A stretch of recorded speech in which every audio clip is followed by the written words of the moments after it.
Now that was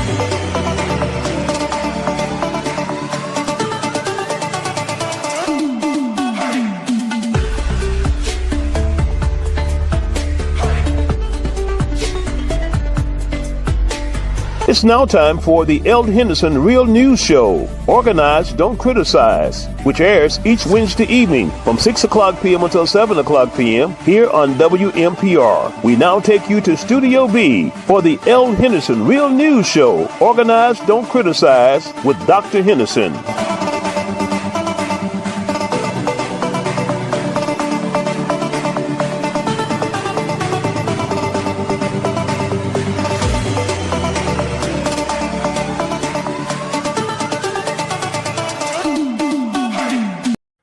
Hello, everybody. This is the Eld Henderson's Real News Show, Organize, Don't Criticize. I want to tell you, folks, I want you to buy my book by the same title, Organize, Don't Criticize, at Amazon.com. You need to learn how to pool your resources, build coalitions, and promote unity with self, family, and community. Your life will change in 30, 60, or 90 days, guaranteed. Organize, Don't Criticize, Amazon.com. That's the book of the century. Buy it today.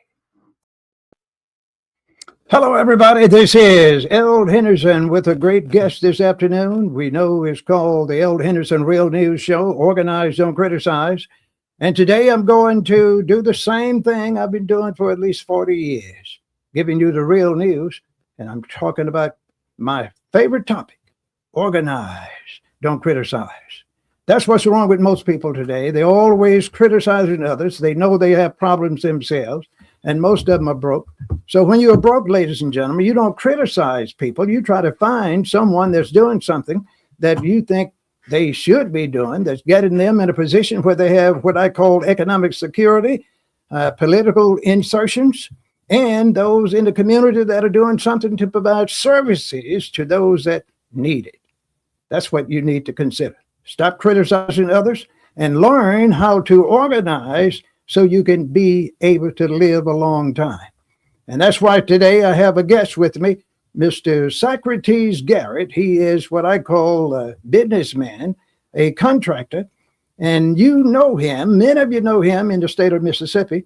And since we are worldwide, we want people all over the world, in Asia, Africa, and in other nations to know about Mr. Socrates because he is a builder, and we want him to get more and more contracts on the international sphere. He's had some in Puerto Rico and other areas, even though that is part of America, but he's been over there in the so-called international arena, has contracts all over Mississippi and other parts of the South and in some other states. He'll talk about some of these things.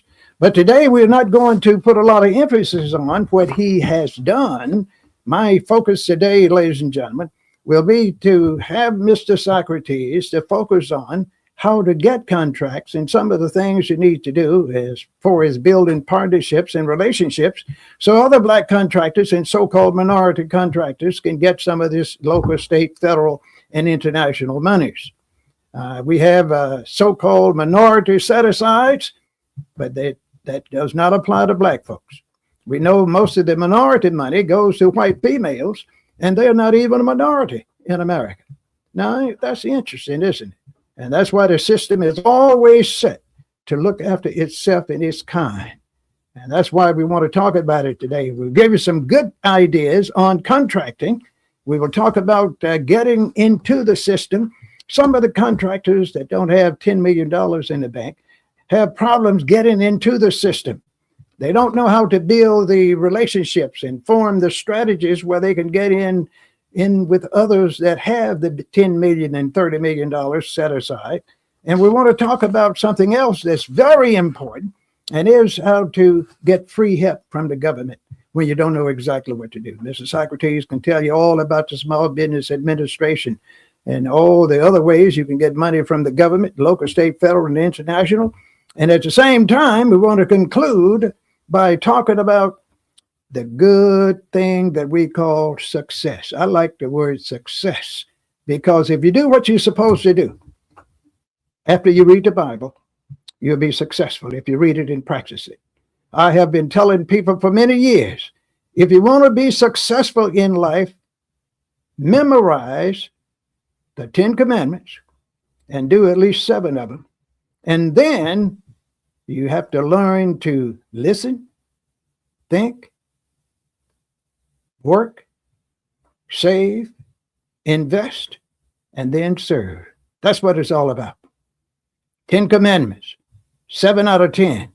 And I don't want none of these religious people and others calling saying we're going to have a call in after the first 30 seconds, 30 minutes, I would say. Don't be coming in calling saying you ought to be talking about knowing all and practicing all 10 of the 10 Commandments. You know you're not going to do it. Most of you don't even know all 10 of them. So if you can learn 10 and remember 7, you'll be doing well. Just do that and you won't have any problem.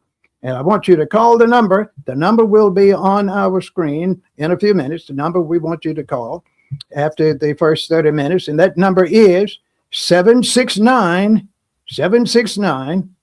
And go ahead, producer, pull that number down so we get the whole number. It's not there.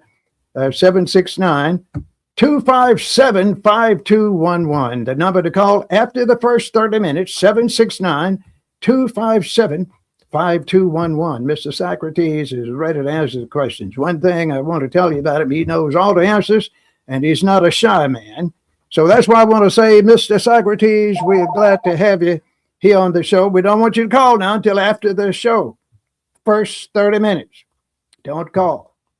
We want you to listen and follow instructions. That's part of the commandments here today. Listen and follow instructions. Mr. Socrates, how are you doing today, sir? I'm doing well. How are you, Doc? I'm doing great. I always say, when I talk to you, I always have a little problem. I'm only doing about 95% today. I've been to the hospital, and no need of talking about it in public, but I had to let them turn me loose. Say, I got a show to do. Said, no, don't leave. Say, you ought to stay overnight. I said, I don't stay overnight when I have things to do. And that's what I want my people to know. You just don't hang around acting like you're sick when you have things to do. You go to the hospital and doctors after you do what you're supposed to do and get those regular checkups and things. So now, how are you doing otherwise? And I want you to think, before you get some answers to us, I want you to think about local, state, and federal politics a little bit before we get into what we call the order of today. And have you been reviewing some of the mayor's proposals and plans? Have you been monitoring some of the great things the supervisors, county supervisors are doing? And I know you've been watching and hearing what the state legislature has been doing. So what is some of the, what I call hot points that you would like to talk about today and address? And let us know, since we don't know much as you know about these things, what's going on and what we ought to do with that knowledge. Well, Doc, we'll start talking about it in a certain ascending order. If we take a look at, what I call the economic engines in Hinds County, I'm talking about the airport authority, the school system, the county authority, and the city government. If we start looking at how they are doing, then we'll know how citizens are doing in that county. Jackson's in that county, so the people of Jackson are suffering. And then you have to ask yourself why. Why is it that we don't see a lot of minority-owned businesses flourishing in a community where over $1 billion flows through each and every year under the control of Black people? You have to ask yourself, why don't you see trucks rolling? Why don't you see buildings going up? Why don't you see the kind of infrastructure that's being developed in the Black community? Why is it that when you drive down Bailey Avenue, it's like a wagon trail? Why are these things happening to us when over $1 billion flows through? Black businesses in particular are losing ground every day in Hinds County. Now, Mr. Socrates, those are great questions. And on my show, you have to give some answers to them. You've mentioned 6 questions. Now you tell me why these things are happening and don't beat around the bush. I don't believe in that. You tell me what you know, because you're going to speak facts. Why are these things happening? Why the money is not being distributed on a fair and equal basis for those that are qualified? Why are you having all these problems in certain parts of town and you're not having in other parts? How are they getting money in some parts of North and East Jackson where they don't find any money to spend in South Jackson and what I call Northwest Jackson? Answer some of those questions for the people. That's what they want to know. Well, Doc, it's failed leadership. Now, let's just start right there. It's failed leadership. What leaders? The leadership that we put in place over the years. We've now had some 25 years of Black leadership, Doc, and the leadership has not delivered for the community. We have not grown the community. We have not followed the direction that Maynard followed in Atlanta when he turned Atlanta into a place where businesses, particularly Black businesses, could grow and could flourish. They could thrive. We didn't follow his example. We didn't follow the example of Harold Washington in Chicago. We didn't follow the example of the mayor in Cleveland, Ohio. So, Doc, we had examples and the playbook was written. We just failed to follow the examples that we were given. Well, let me tell you what I found out through my years of research. Those individuals you mentioned were economically independent, and they had a family legacy where they had resources, and they were in a position where they could make decisions and not worry about getting the lights turned off. Now, you think that might have been some of the reasons why it didn't happen in Jackson and some of the other cities where they had Black leadership during the last 30, 40, 50 years? Failed leadership is not an economic issue, Doc. It's a commitment issue. So whether you have resources or you don't have resources, if you have a commitment to do what's right by your people, then it does not matter. You have to remember, Doc, that Martin Luther King was 39 years old when he was assassinated. Malcolm X was 39 years old, Doc, when he was assassinated. Medgar Evers was 37 years old, Doc. So when we look at the price of leadership and the commitment that you have to make, we have not found individuals willing to take that role on as a tremendous leader. Marion Barry up in Washington, D.C., we got to look at what happened to him, Doc. He's from Mississippi. You know, they set him up and set the trap for him and called him and sent him off to prison. And he came back and got reelected because the people knew that he was about changing their quality of life. And we just don't have that right now, Doc. Okay, so you're saying the local politicians, past and present, that are so-called minority or Black, should be focused on surviving as an individual versus doing what it takes to build the city. Who you know, Mr. Socrates, that's in their late 20s or early 30s, want to do so well in life that they get assassinated. Don't you know most people want to live to be 100? Now, who you think want to be that strong, to be bold enough to say, we're going to do X, Y, Z, come hell or high water, and I'm going to make sure it happens as long as I breathe? You can't name two. Well, Doc, I think that the generation after us, the generation that you and I brought into the world, is where we began to see some slippage in terms of their commitment to do what's right to improve the quality of life for their people. And it's not all their fault, Doc. That's when we started to fight for integration. That's when we started to push our children away from us as our leaders. So they don't have the commitment and the understanding, nor did they have the struggle that allows them to know that it's a shark in the water. See, they swimming on the beach without having any fear at all that there's sharks out there. So, yeah, we don't have leaders that are committed now at a young age that would give their life for the betterment of their people. But let's take a look at this brother over in Burkina Faso, Doc. You mean an African ruler? African ruler over there. Mm-hmm. He is in his early 30s. I think he was 33 when he took over, Doc. And the assassination attempt has been more than 20 times. If you are doing something, you are very unpopular. Now, Doc, I'll just say this to you. Of all of the candidates that ran for mayor this last time in the city of Jackson, the one person that the white folks did not want to be mayor more than any other person was Socrates Garrett. That's me, Doc. I know that. And so they understood that I was going to do the kinds of things that was going to say, if we can build a fondren over here on this side of town, then we're going to build a fondren example on the south side of town. And we're going to move all our resources down there to get it done. That's why I said I'm going to move City Hall from downtown, move it into South Jackson. I'm going to move my police precincts out there. That's where my school systems are. I don't want to talk like I'm campaigning or anything, Doc.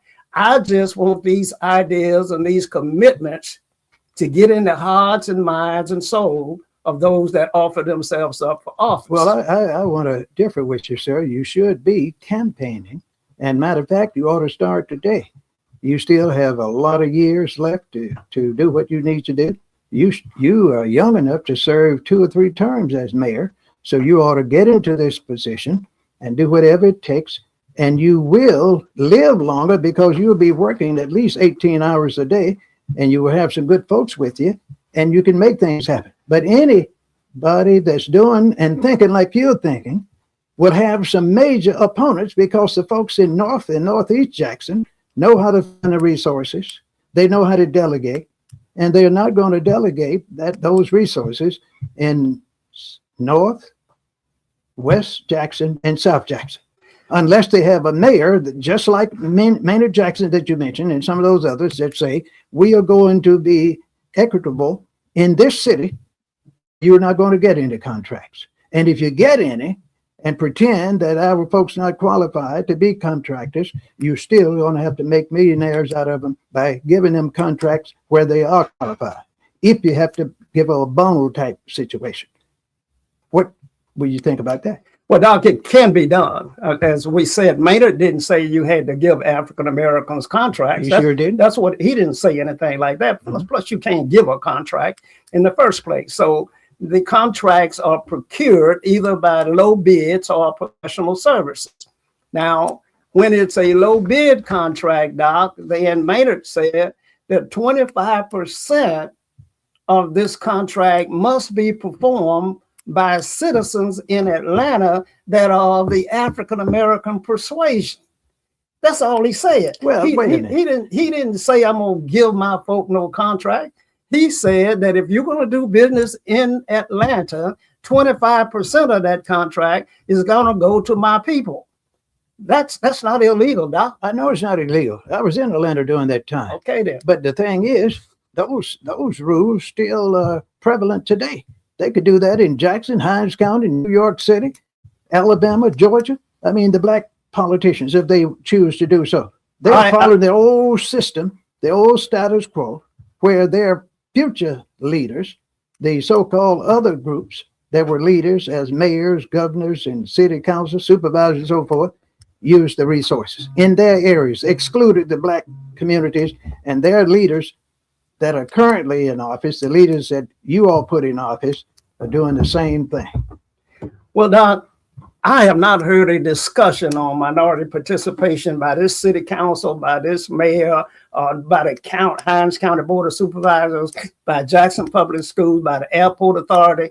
I have not heard any discussions about minority participation and what our goals are and how we're achieving against these goals and standards and how important it is that we do that. So we don't even have the discussion. Not since Harvey Johnson was mayor. It was mandatory under Harvey Johnson that if you had a contract that was $15 million or more, you would have to have a joint venture. And that joint venture would have to be substantial. 15 to 35% had to be going to people in Jackson. We haven't heard anybody talk about that anymore since him. We've been on a slide since Harvey Johnson, which was the last time he ran. We had a brief encounter with Frank Melton, who was very entertaining, but he wasn't focused on building the black community. We had what I thought would have been a tremendous advantage with Mayor Chokwe Lumumba Sr. when he came in, because I knew he was for the people. I knew that based upon his life and his work that he had done and all of that stuff. But he wasn't able to move economically black folk along the way. And there was not enough focus on that. And so we've had a continuous slide And today it's not even a topic of discussion. Well, you have to understand, Mr. Socrates. Now, I've been around Jackson too for a while. Now, those politicians in Jackson, the black ones that you're talking about, since Harvey Johnson, have had millions and millions of dollars to distribute in South Jackson, Northwest Jackson, and especially downtown. But I don't see not one major project with all those millions. The research shows they spent about $89 million that they gave it to various contractors and others for the downtown, I call it inner city area, Ferry Street and North Mill Street and places. But there's not one new building that I know of that's significant in that area for the last 30 years that the city and the county joint ventured and made happen, to my knowledge. And I don't know everything. If you know of any, tell me. No, Doc, it has not happened. And our people are too popular.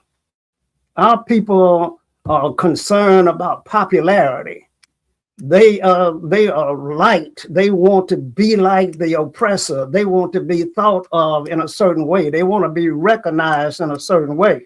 The only politician that is openly disliked in the city of Jackson is Kenny Stokes.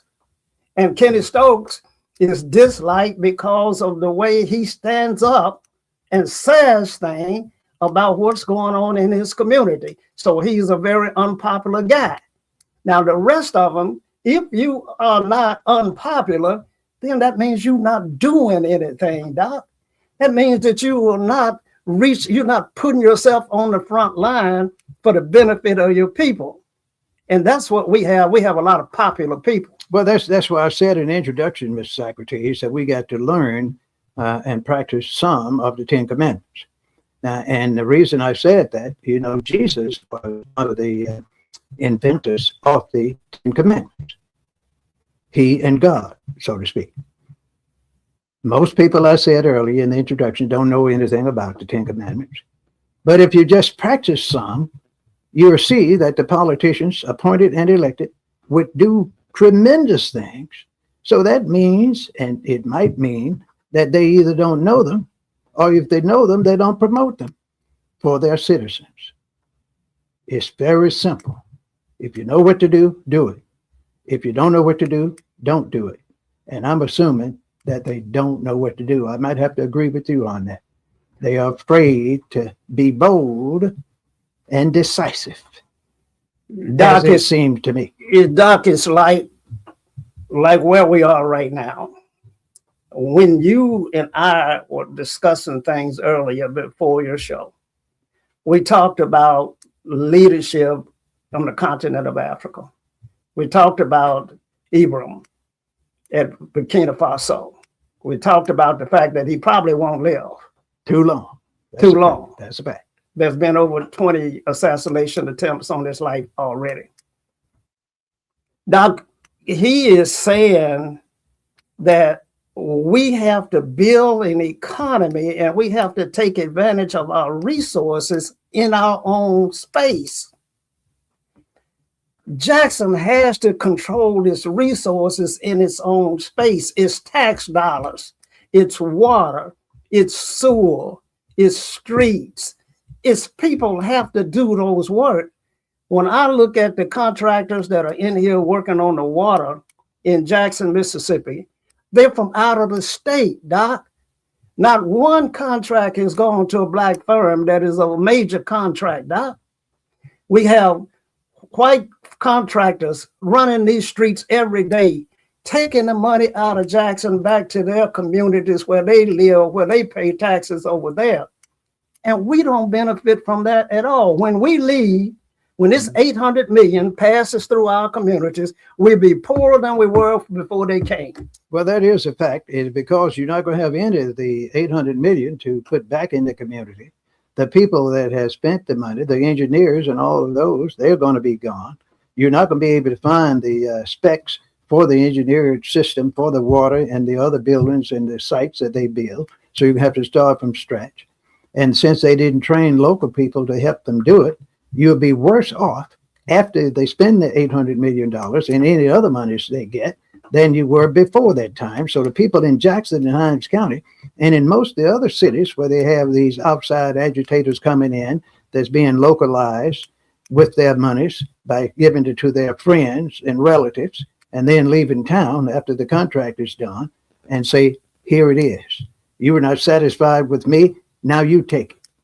The money's gone. You've been paid big salary, and there's nothing left but trash. Nothing left but trash, Doc.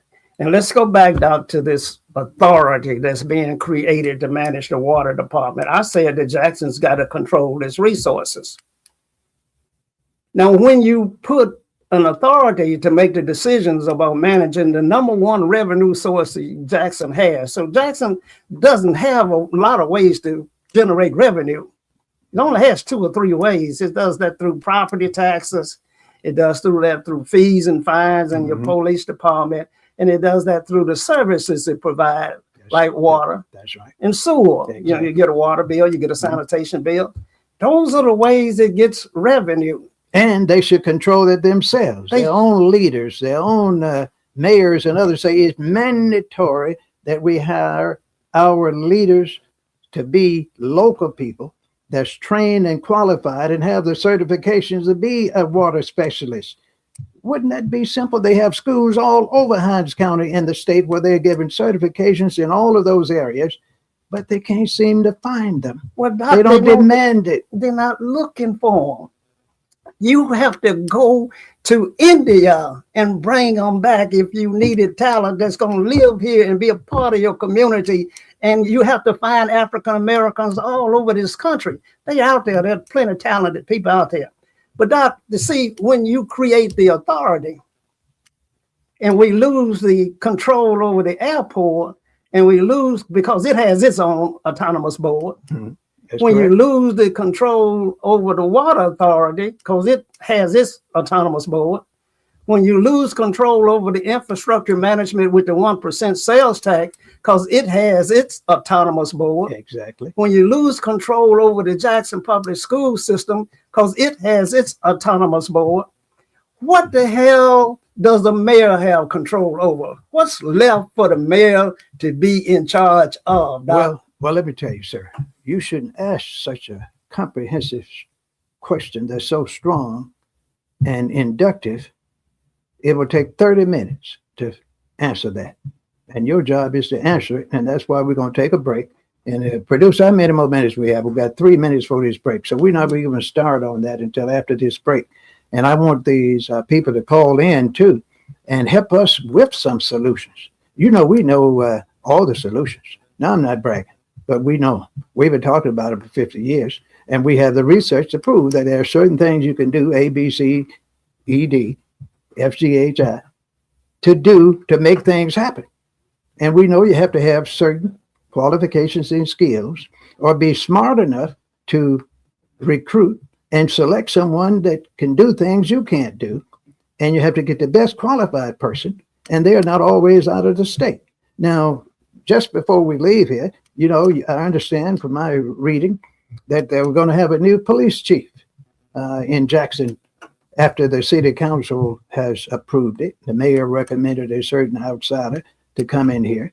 And they made it sound real good. They say this person is not really an outsider because her husband went to Tuvalu or something to that effect. You know, I'm just giving what I glanced at in the paper. So what is that all about? Now, we do know, too, that the people that she was selected from, there were about 4 others, I believe, 3 or 4 others, all of them are qualified. Had local folks, state folks, and an outsider. And it appears that they got an outsider. Some people say, we don't have 30 seconds, that if you want something to happen tomorrow, you have to get someone that knows what's going on today. Does that make any sense to you? Doc, we have to understand what a great leader requires. One, they require protection because they're doing kinds of things that makes them need protection. I cannot see you hiring anybody from the outside to protect you that you have not seen and lived with for the last 10 years. You have to interview these people and know that they got your back. on every turn. That when you see me, you see my police chief, because we're getting ready to shake some things up. We got to have that kind of relationship. So if the mayor thinks that, a police person that can come in from and be that person, then so be it. Okay, thank you, folks. Call us in. Plan today, protect tomorrow. Life is full of uncertainties, but your family's future doesn't have to be. Having life insurance, a will, and a trust in place is one of the most powerful acts of love and responsibility you can give to your loved ones. Life insurance provides financial security for your family when they need it most. Will ensures your wishes are honored and your assets go where you intend. Trust offers added protection and peace of mind by safeguarding your legacy. Don't wait until it's too late. Start preparing today so your family is protected tomorrow. Need guidance? Contact Dr. Eldridge Henderson at 601-201-11957 to learn more about how to get started. Dr. Henderson is available for speaking engagements. Like and follow us on Facebook and YouTube. Now back to our show. When was the last time you reviewed your church's bylaws? Are they current with today's laws and regulations, or are they putting your ministry at risk? At PCAP Media, we help churches review, update, and strengthen their bylaws to stay compliant and protected. Don't wait for a problem to arise. Be proactive and prepared. For more information, call PCAP Media today at 601-201-1957. We are also available to help you with your 501c3 application. PCAP Media, supporting today's church with tomorrow in mind. Okay, thank you, folks. We're back with the Eld Henderson Real News Show. Organize, don't criticize. You heard me say it. Organize, don't criticize. And I want you all to call in and help Mr. Socrates and yours truly, Eldridge Henderson, solve some of these problems in Jackson and Hinds County by giving some of the best ideas. We don't want nobody to call in with a long summary of what has happened in the past. We want solutions. So call us at 769-257-5211, and then we're going to hear you and get back to how Black contractors can win more city, county, state, and international contracts. Now, you heard Mr. Socrates, who is a contract specialist that worked all over the world, except in Asia. Have you been to Asia yet? No. Not yet. But Well, let me take that back, Doc. I bought a coffee business in Hong Kong. you sure did. I did. That coffee you tried to sell me. I did. Yes, sure. I remember that. I didn't know where it came I from. did. I Okay. was wiring money to Hong Kong every other month. Okay, you For- still for rent. No, I don't have it anymore. well, maybe a lot of people did like I did. Said we're going to taste it for a year free, and then we'll buy it. And that wasn't good. I shouldn't have had to do that. You shouldn't have done I that. shouldn't have You done should have been supporting. Well, I 100%. supported you in other ways. You did. But I don't drink coffee myself. I cut that out 40 years ago. That don't mean you can't buy it. I can buy it, but if I can't drink it, I don't buy it. Okay, let's get back to it, folks. This is the Eld Henderson Real News Show, organized, don't criticize. And we're talking about contracting. And Mr. Socrates, I have heard that a lot of time minorities, they don't get contracts. They don't have a proper certification, and they don't have the ability to get in the system. So let's talk about that. Talk about what certifications these contractors, so-called minority contractors, must have in order to get into the system. Let's use your way of going into it by using the examples that you have already used because you're in the system. What did you do? When did you do it? And how did you do it in order? And then be progressive to get to the point where you can get to these national and international contracts. Doc, I was watching the Godfather movie, and they said they were going to move their business to Cuba. And they were asked, why would you want to do that? He said, the number one thing that's most important to any business is a friendly government. If you're not doing business with your government that's collecting all of your tax money, if you're not doing business with the government, then Doc, you have lost 60% of your opportunities. Now you got to think about, what does the government need? It needs everything. It needs fuel. It needs tires. It needs ballpoint pens. It needs uniforms. It needs infrastructure. It needs food. It needs community. It needs everything, Doc. That's correct. And so if you're not providing anything to the entity that you're paying into, then your chances are going to be twice as hard to get in the system. Now, how do you get it? You got a friendly government. Now, what I mean by that is the government shows you how to fill out the registration forms, how to get the license done. The government walks you through where the opportunities are and what our needs are. That's what a friendly government does. It says, this is my population here. I got a lot, as I heard one mayor say, I got a lot of left-handed people in my city, so I need left-handed jobs. If I got a lot of janitorial firms in my city, then I got to make absolutely certain that the city is being cleaned by African Americans. So the government has got to be friendly and got to help you understand how to navigate the paperwork, which is designed to traditionally keep you out. Just like you couldn't vote without knowing how many bubbles was in a bar of soap, you can't get a license, Doc, if someone doesn't help you do that. Now, if the government is not helping you do it, then you got to get a mentor. The old apprenticeship program, Doc. You got to come work with me, and I got to show you how to fill out the paperwork to get your business license approved. I got to show you where to get the book from to become a licensed contractor. Do you know that if you do any project in the state of Mississippi now for greater than $50,000, you have to be a licensed contractor? That means you can't go build your house, Doc. You're correct. You in the years before, you could build your own house. That's correct. But no more. If it's $50,000 or more, you got to have a state contractor's license.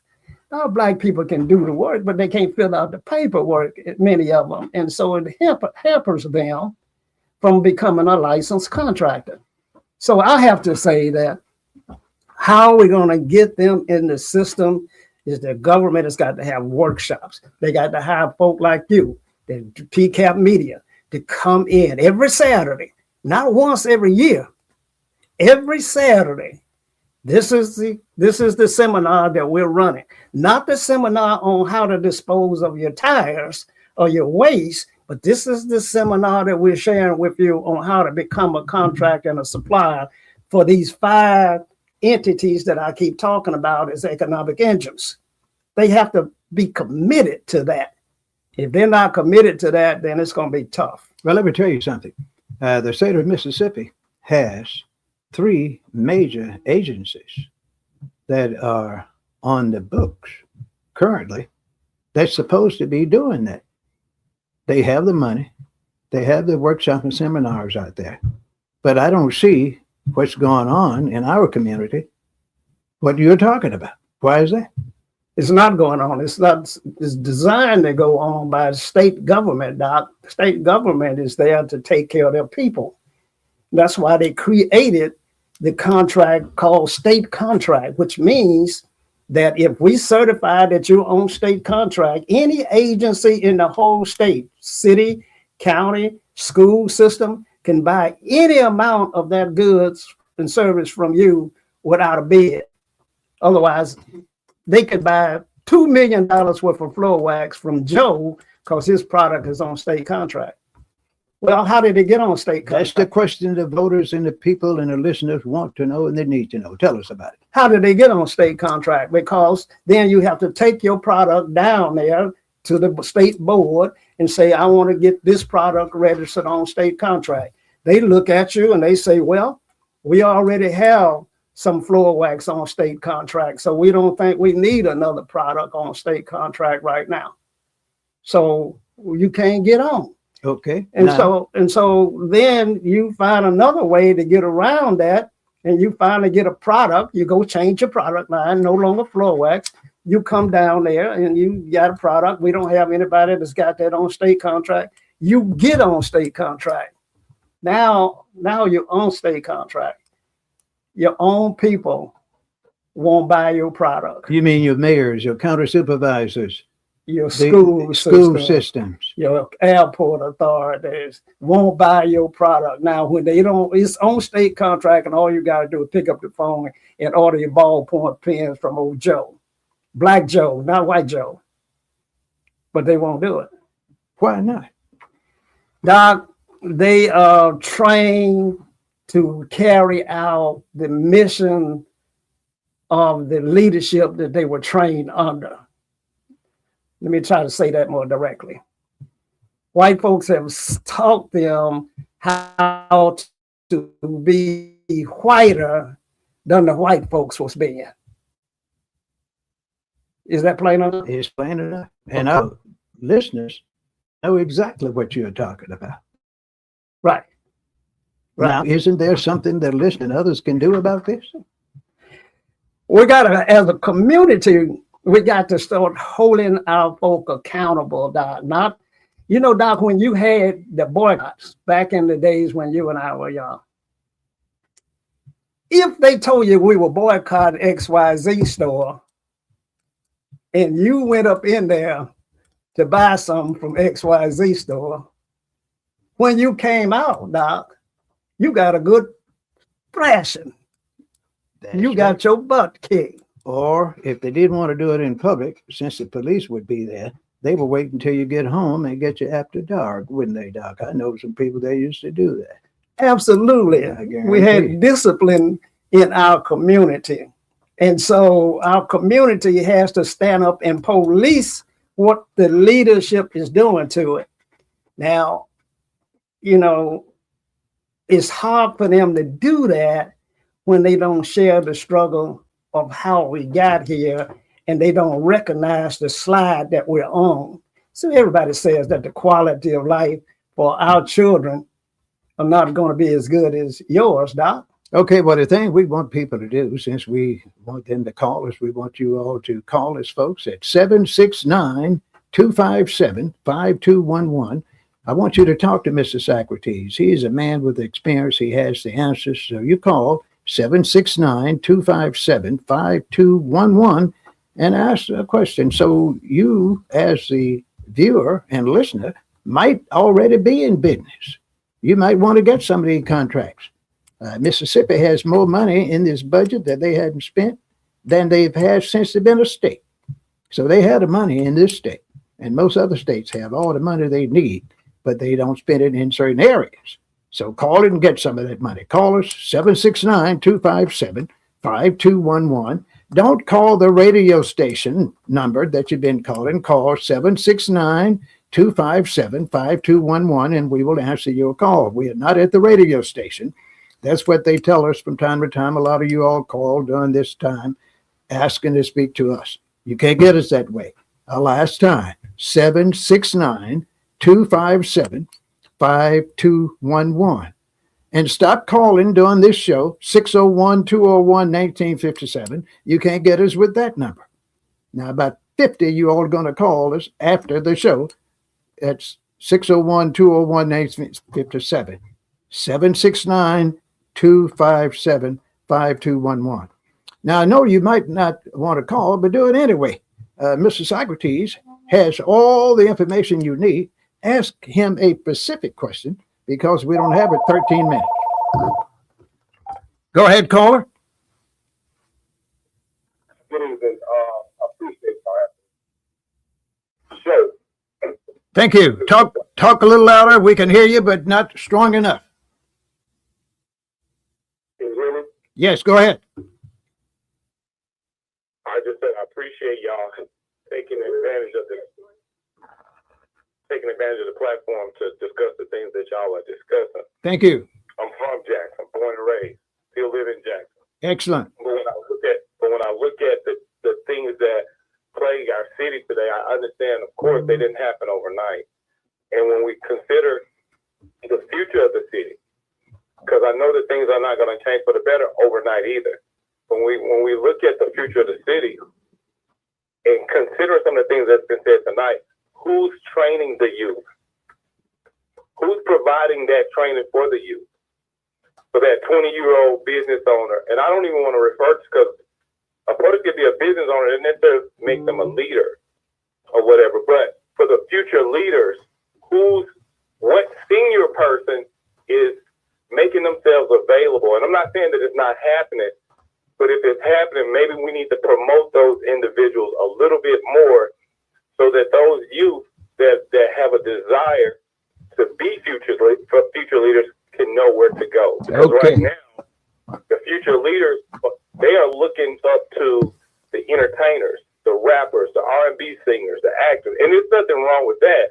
But if those are the people that are leading our city, we're going to continue to get more of the same stuff because people are voting for people based on popularity and not necessarily their skill set.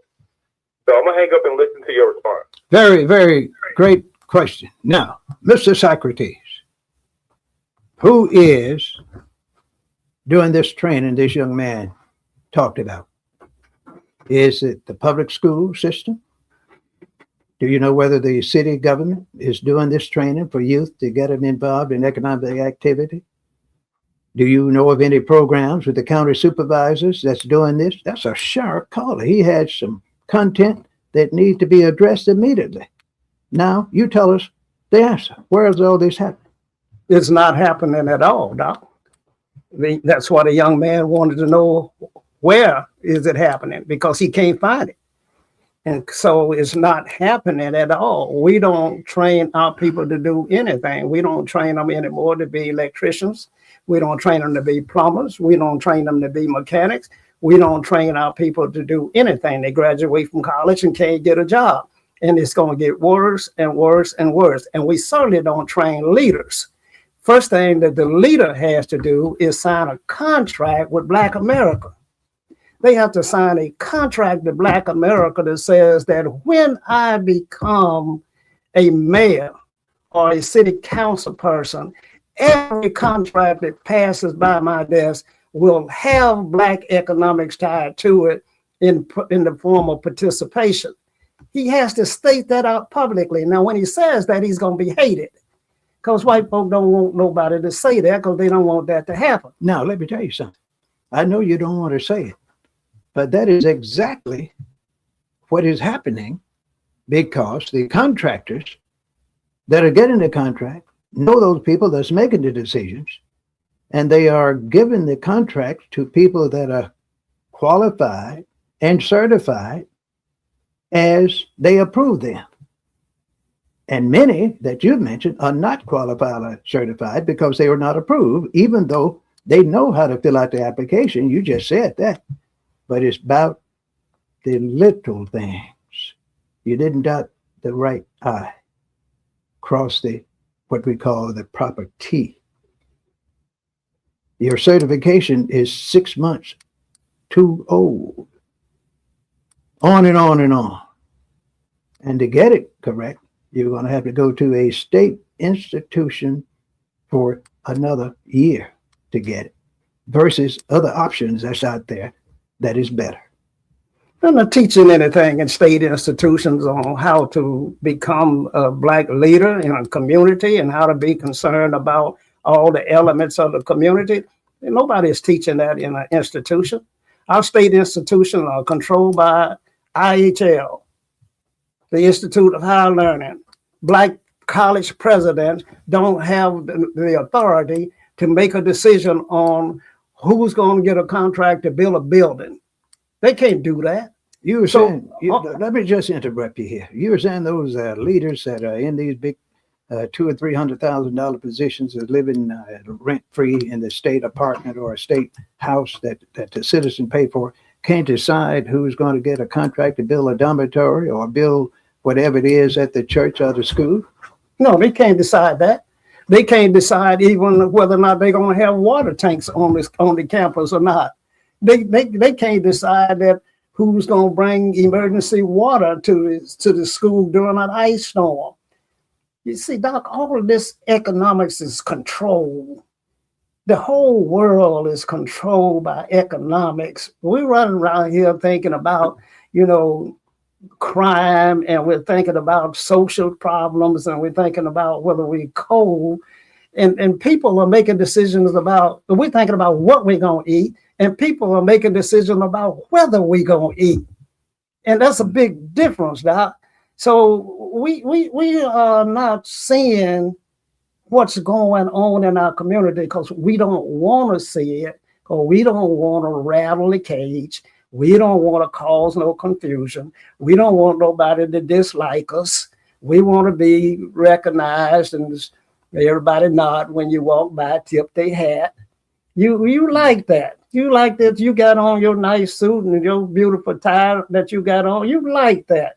But that's not what it actually is, Doc. Well, let me tell you something. The caller might be on point then.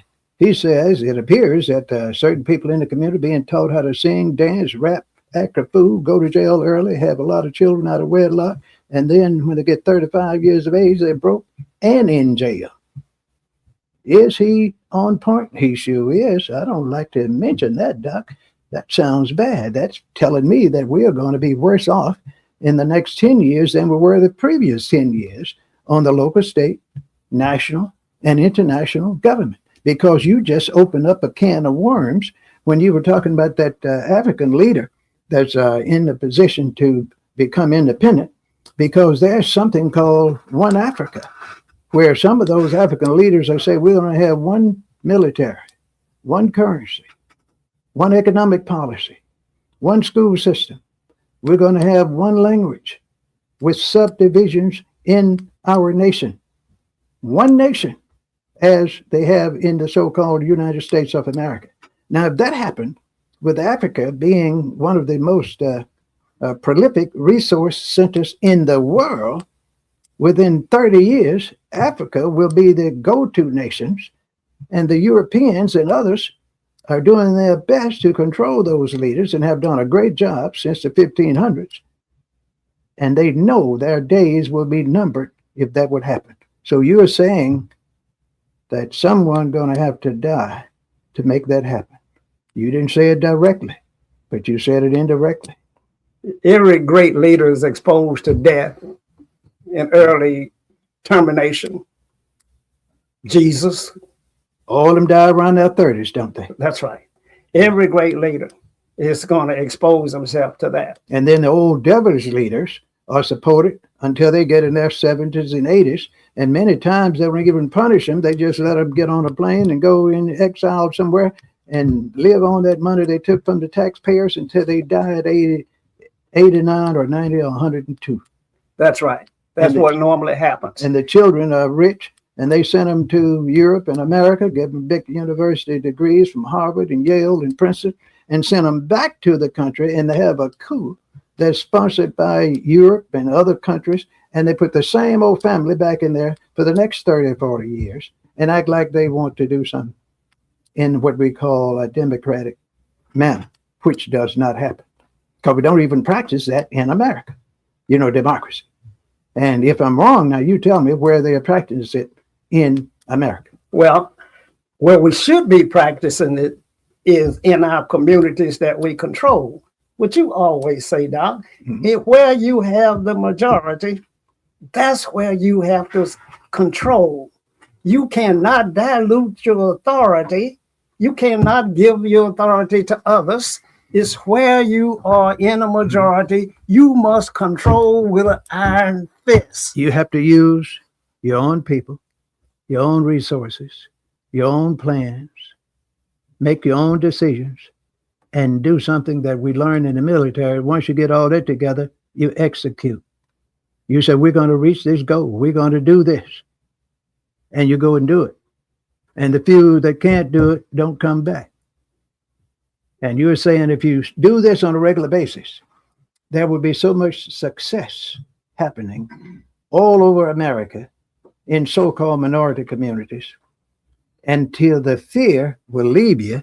And when that fear leaves, you will find that others then will start doing the things they know they should do.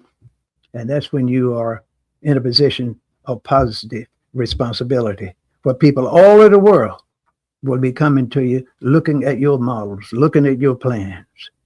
That can happen right here in Mississippi. It can happen in the South. It can happen in America, and especially in Africa. It takes a few good men, and I don't like to say it again, that's willing to die. Not die by somebody ambushing you and hanging you and all that kind of thing. But at the same time, you know, when we learned this years ago, there's nothing wrong with being prepared, but you have to have a defense system. And we are going to say that, look like I'm leaning too much. We're going to say that folks got to have the whole system together. Now, we can't have a food desert in the Black community when we own so much land, when we could be farming, have our own co-ops, growing our own food, having our own markets, but yet we're sitting here in a food desert. No, there's something wrong with that. And you don't hear anybody saying anything about how we're going to promote farmers that are willing to come inside of Hinds County to solve this problem. We're going to provide them with the resources. We're going to help them with the tractors. We're going to help them with the seeds. We're going to help them with the fertilizer. We're going to make absolutely certain that our people are ready to purchase and distribute their goods and services. We should be having meetings about that every weekend, Doc. That's true, but let me tell you, that system is already at Alcorn State University, Mississippi State, just what you said. That system has been functioning for at least 30 years, but it's just not in certain communities. When they have a conference at certain schools, they just have the conference and tell you about it. At other schools, they have the conference and then designate an agent to go into your community, go to your farm, and show you how to do it, let you fill out an application to get the resources you need, and then monitor you every 90 days. This is a fact. But it doesn't happen in certain communities, and they have the skill to do it, they have the money to do it, but they just call a seminar or a workshop every 3 to 6 months and tell you that is available. But then they don't even have the application for you to fill out. They don't have the contact information for you to follow through on. They just say, well, this is happening. They give them a little grant to do that, and those people are happy. They are happy, Doc. Yeah. You have a Secretary of Agriculture, but you don't even, have you ever spoken to him? Nope. No. Not recently. Not recently, and you probably will never speak to him unless you're going to support him for his run for governor, but because he's not focusing on your community. Nobody is focusing on our community. We keep allowing our community to erode, to slip backwards. We don't demand it. We don't demand it. We're going to get this thing right one day. We don't demand it, sir. You only get what you demand. And if you don't demand anything, you get just the opposite, nothing. And when you get to the point where you're so submissive, people just get ready to eliminate you. And when you know anything, you don't have any leadership power, no economic power. You have no respect in the community. Your family look at you, they don't have any respect for you. Then they fall apart. And when you know anything, the whole family is living in hell on earth. And I said last week, then they're going to die and go to hell. And many of them going to be doing this young.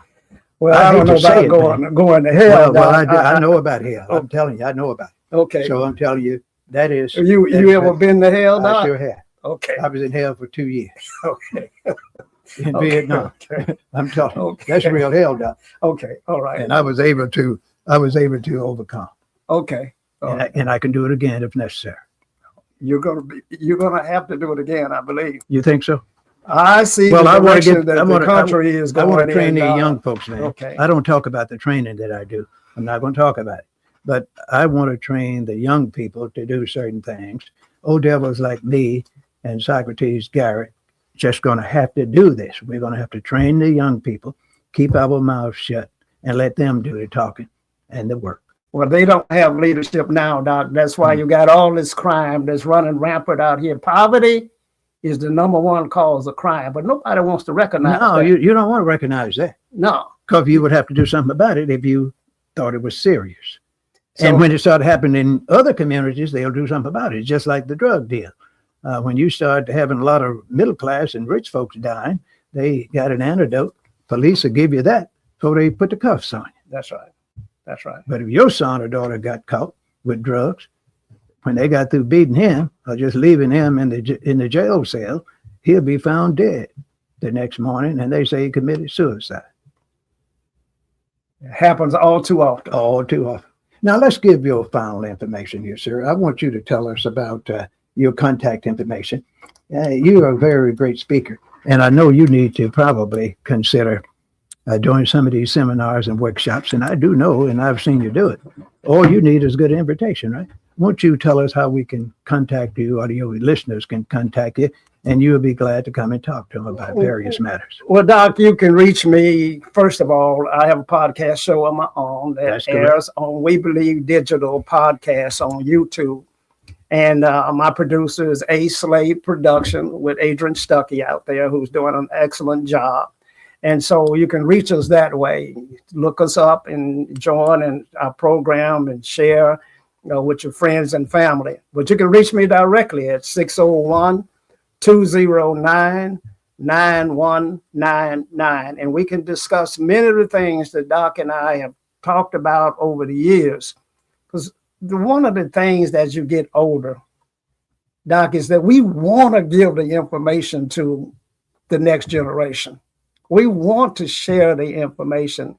And many times we don't have the venues, the avenues to do that. I mean, you conduct seminars to get the information out, and maybe I should take more advantage of your seminars to try and train and teach what we've been through to get here, how difficult it was, and how is it more difficult today than it was yesterday, and I'll discuss all those things. Well, what we're going to have to do, we're going to do just like that caller. I'm going to learn more about rapping, how to rap my seminars and workshops, and do some TikToks, and I'm going to learn a new dance, and I'm going to get up there and talk about economic development, leadership, religion, and politics.